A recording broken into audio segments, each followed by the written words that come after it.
Um, you know, I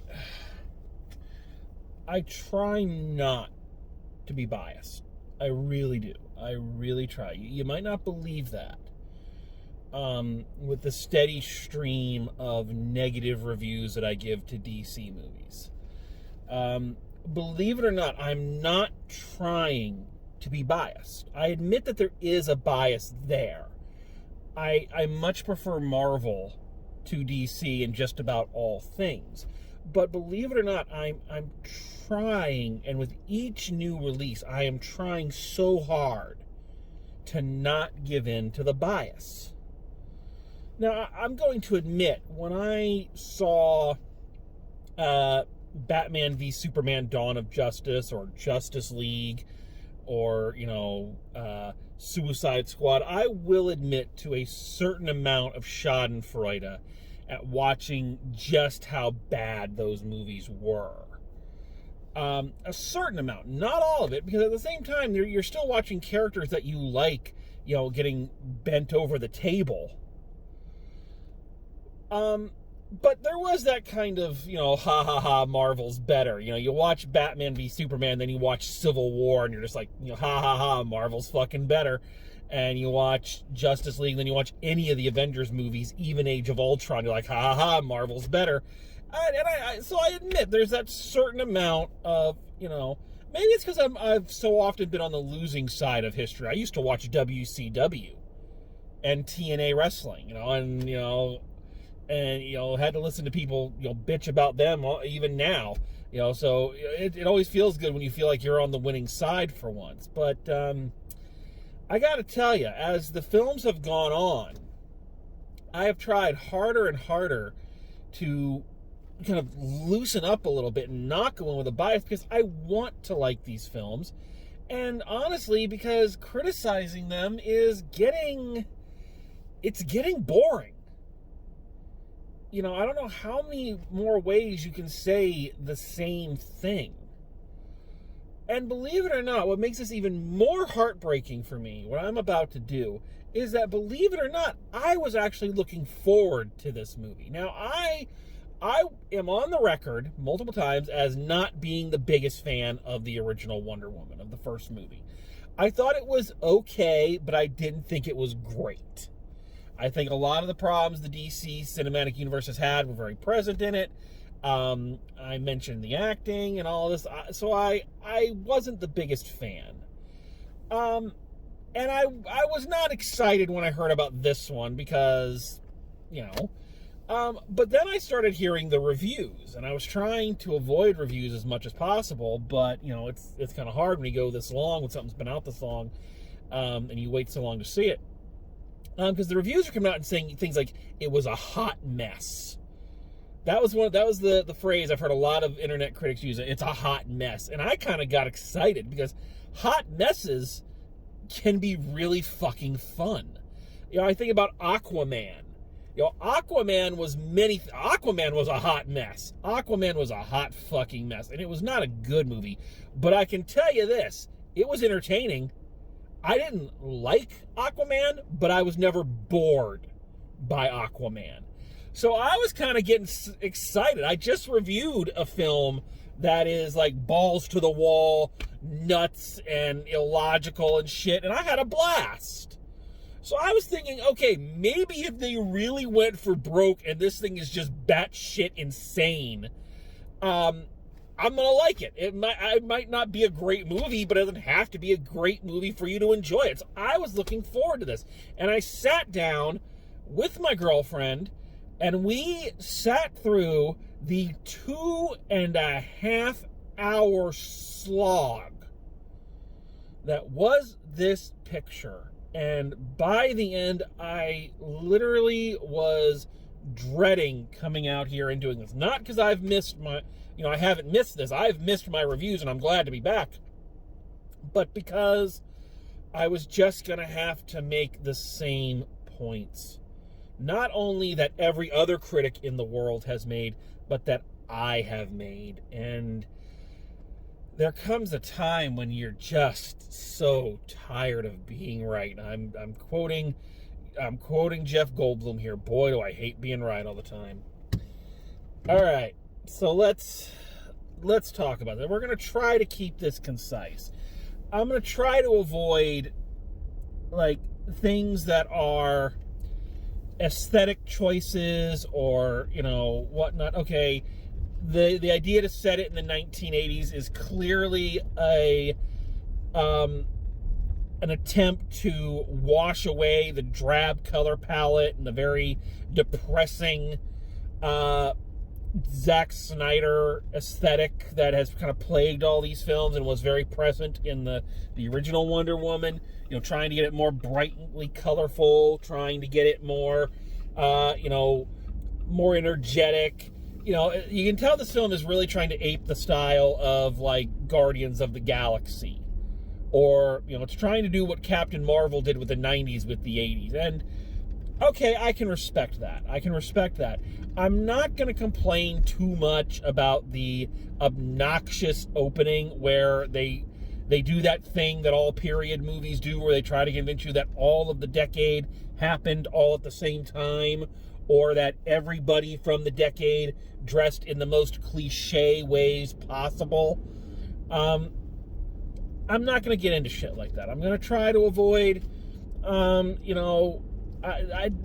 fact that the plot is all about a magic wishing rock that turns the Mandalorian into an evil genie. You know, it's not the stupidest thing that's ever happened in a comic book. It's not even the stupidest thing that's ever happened in a comic book movie. So, you know, I mean, why are you going to do a comic book movie if you're not going to,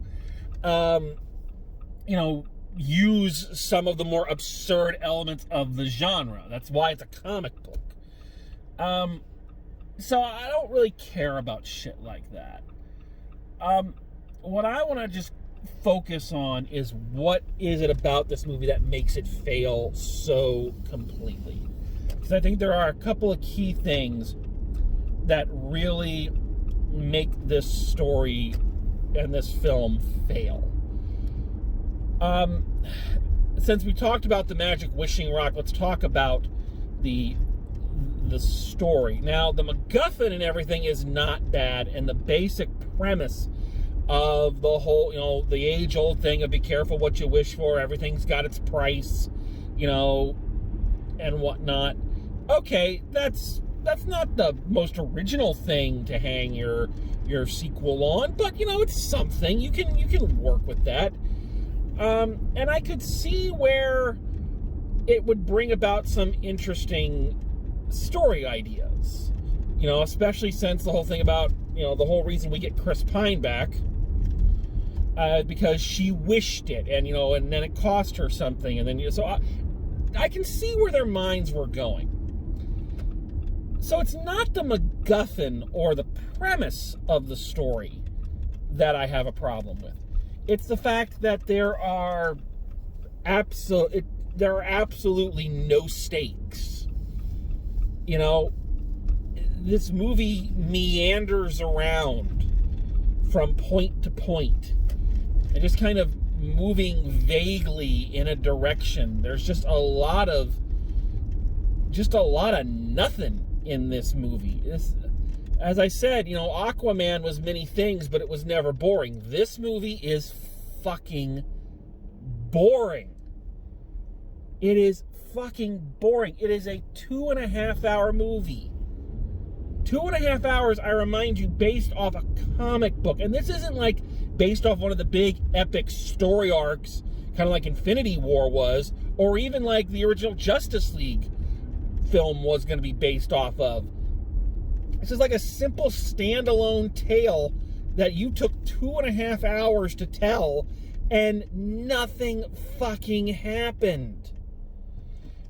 And you know what? Going along with my own fatigue with reviewing these, it's also the fatigue, kind of like with Star Wars fans, with the fan base for these movies, the ones who are so, so determined to like it, because once the reviews come out and people start saying, "Oh my God, this movie was so boring," and none of the plots, none of the plot points added up, nothing made sense. Of course, here comes the fanboys going, "Well, it was hacked to the bone. The studio chopped it up. You know, they cut all the important. This movie was 2.5 fucking hours long. How much more footage did they fucking cut? Folks, at some point, we have to remember, these are comic books. They're less than 50 pages. Why is your goddamn movie this fucking long and you haven't made any goddamn progress by the end of it? This movie did not feel like a movie plot. It was just nothing. In no time until like the very end did you feel like anything was at stake. Did you feel like there was any sense of urgency? This felt like meandering. You know, this was like, the tree. Chris Pine's back. Yay. Oh, let's get Gal Gadot in another designer dress. Ooh. You know, it's just, but okay. Let's get to the real crux of the issue here. Let's get to the real problems here. And we got to lay the blame for this. I think there's a lot of blame. We got to lay it right at the feet of the same people I had to lay the blame at the feet of last time, and that is Gal Gadot and Chris Pine. Lovely people, I am sure. But we need to be honest with ourselves here, folks. And Gal Gadot is most likely a lovely woman, personally. You know, she's probably a wonderful person. And she has the look of an action star. Nobody has filled out a Wonder Woman outfit that perfectly since Linda Carter. All right. Here's the thing.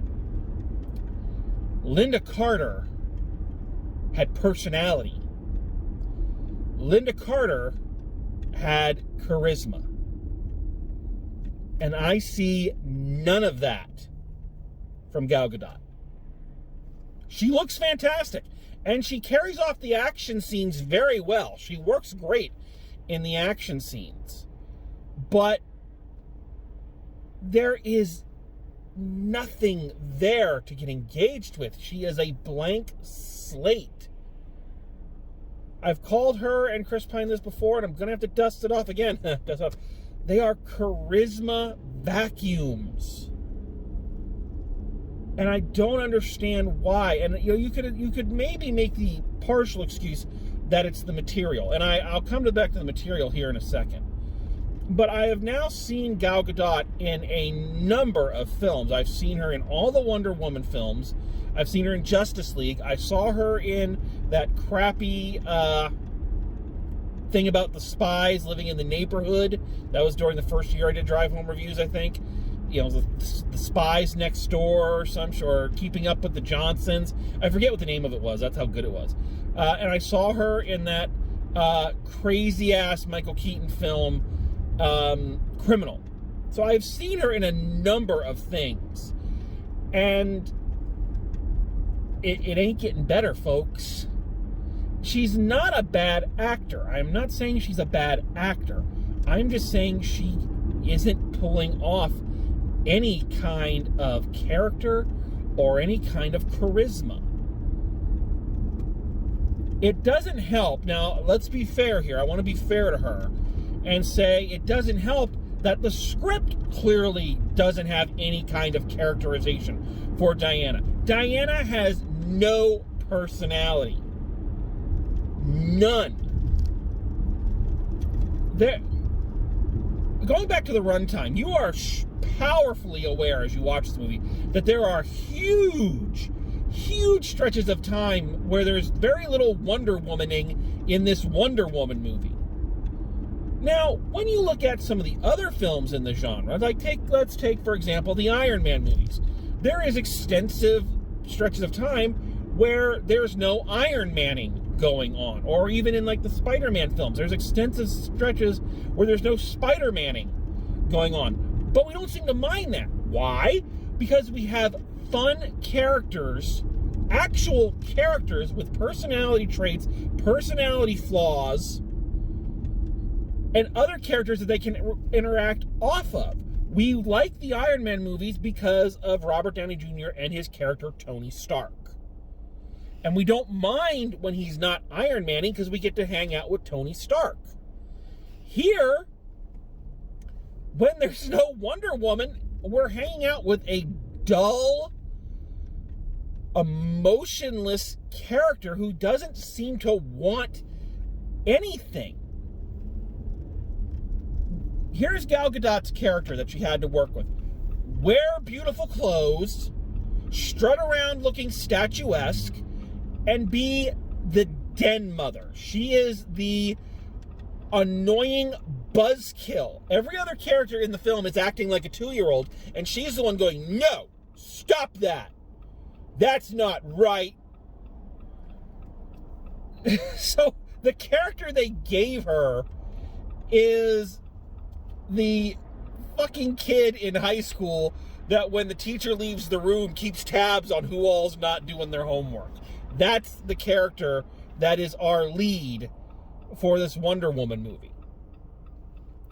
So combine having nothing to work with not having a lot of on-screen charisma in order to pull off what little you have, and we get this. It is a sad state of affairs when you are on screen with Chris Pine, and Chris Pine is the most enjoyable person on the screen. I am on record as not enjoying Chris Pine as an actor. But I have to admit, he is probably one of the better things about this movie. And that's not saying it's good. It's just saying he at least has slightly more personality than she does. And I don't know.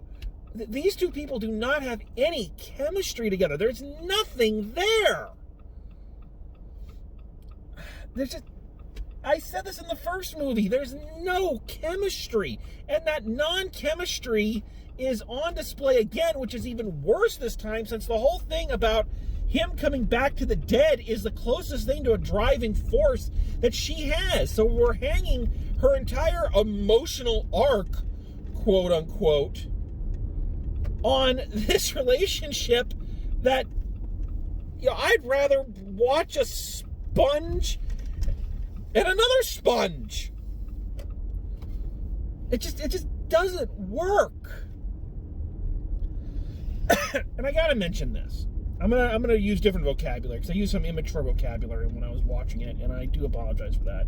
But I am gonna mention this. Here's the problem and the kind of tone deafness that this script is working with. So in order for Chris Pine to come back from the dead, Diana accidentally wishes for, using the evil wishing rock, for it to happen. So in order for him to come back, his spirit basically takes over the body of another person. She can see him as Chris Pine, but everybody else, I think we're led to believe, sees him as some other person. And of course, the whole emotional arc of this film is Diana, by wishing for him to come back, it is costing her her powers, and she has to now make the hero's sacrifice. She's got to make the Spider-Man sacrifice of giving up the person she loves for the greater good. Okay, so what I want to get across here is that means that Diana, and she fights it for a lot of the film. Matter of fact, Chris Pine has to convince her to do the right thing. Is that Diana is perfectly happy keeping Chris Pine here and in the living world, which means that she is perfectly okay with basically this guy hijacking this dude's body. And neither one of them seem particularly concerned with the moral implications of this. That you have basically blinked another human being out of existence in order for you to have your boyfriend back. And they are cognizant of the fact that he is in someone else's body. It's a whole scene where they're going through and making fun of the guy's wardrobe and everything. Basically going, ha, this guy is lame, so therefore it's okay that I'm in his body. That's not what a hero does. And especially not the hero that they have propped up Diana to be, this holier-than-thou, completely moral, completely strong person, that she would entertain, keeping him in this other guy's body and just saying, well, fuck that other dude and any loved ones he might have had. It's just very tone deaf. It's a minor thing in the story, but it was bugging me the entire time. So is there anything good about this movie? I think the best thing I can say about this movie is Kristen Wiig as Cheetah. I think she actually has the best story arc. And she's the one, in terms of, doing the heavy lifting acting-wise, she's really pulling it out. But even in there are some real issues.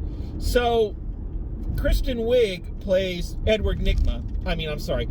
Plays Max Dillon. No, I'm sorry. Plays Selena Kyle. Oh, I'm sorry.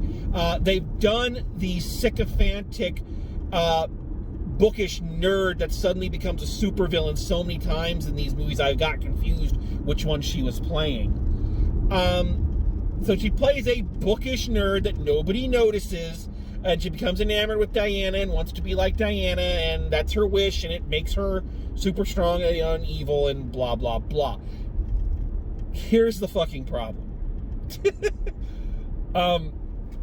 Again, minor problem, but it shows the absolute tone deafness of this thing. From the very first moment we meet her, we see that she's not very good at walking in high heels. Okay? Other than that, she is still a good-looking woman, and all she has is glasses. And yet they're trying to play us off like she's this frumpy Amy Farrah Fowler type of character. The way she acts and the way everybody reacts to her. And she's like, oh, no one's ever noticed me. No one's ever seen me. It's like, are you fucking kidding me? They didn't even go through the trouble of having her put her hair up in a messy bun. They didn't even do the trouble of doing the Not Another Teen Movie thing of giving her paint-covered overalls. She is clearly a gorgeous woman. If you can't walk in high heels, wear fucking flats. Nobody's gonna mind. You're still good looking. It doesn't work, is what I'm saying. The choices made and what they were going for is in direct contradiction to all the visual cues they are giving you. So I feel like they messed the character up from what they were trying to do, but I feel like Kristen Wiig is doing the best job acting-wise in the movie, really she's the one playing an arc, and she's the one playing emotions. Now, all that goes out the window when she finally does become Cheetah, and she looks like she just walked off the set of the 2019 Cats and right on to this one. But, everything about this movie is pretty, in terms of the costuming and whatnot, and visual choices, is pretty ugly. So, I will say this, though. Linda Carter, best cameo. That was an awesome cameo. I was really happy to see Linda Carter in there. Linda Carter is awesome. And I kind of like the original Wonder Woman TV show. It was so stupid, but I kind of love it. And I think therein lies the problem. I don't know what's going on. I don't know what's going on in the world in general, but especially in terms of these superhero movies. I can't tell you why it seems that Marvel just has the Midas touch. Why it has this formula that just works. Even their least impressive movies are still fun and engaging and enjoyable. And these DC movies, even when they are having fun and are trying to lighten up, like this one was clearly trying to do, they're still so self-serious. I don't understand why they just can't get this right. I just don't get it.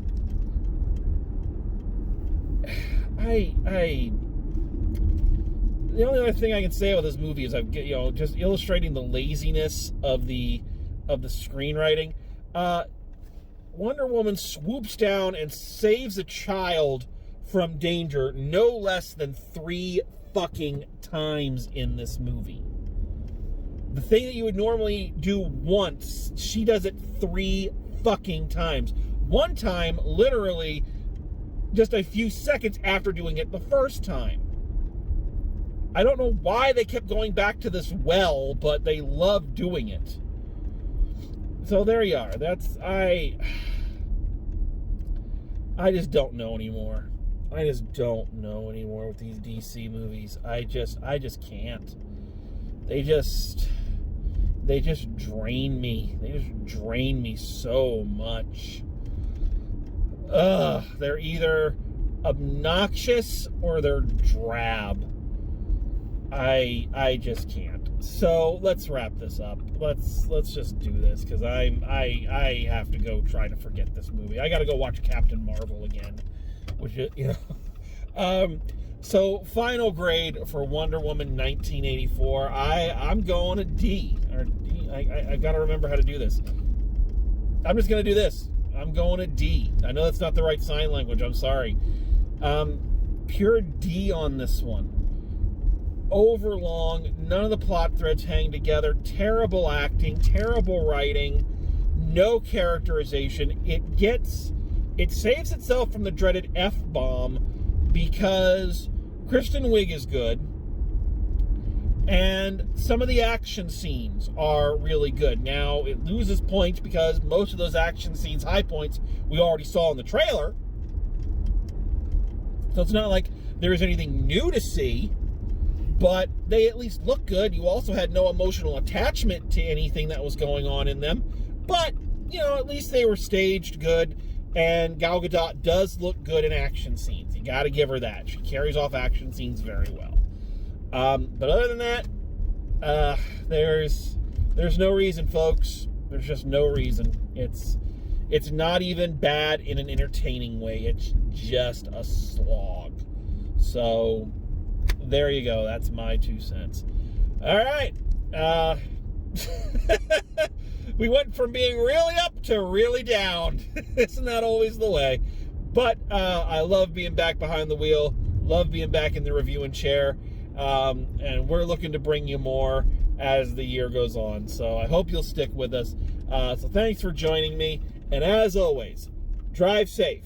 And I will see you at the movies.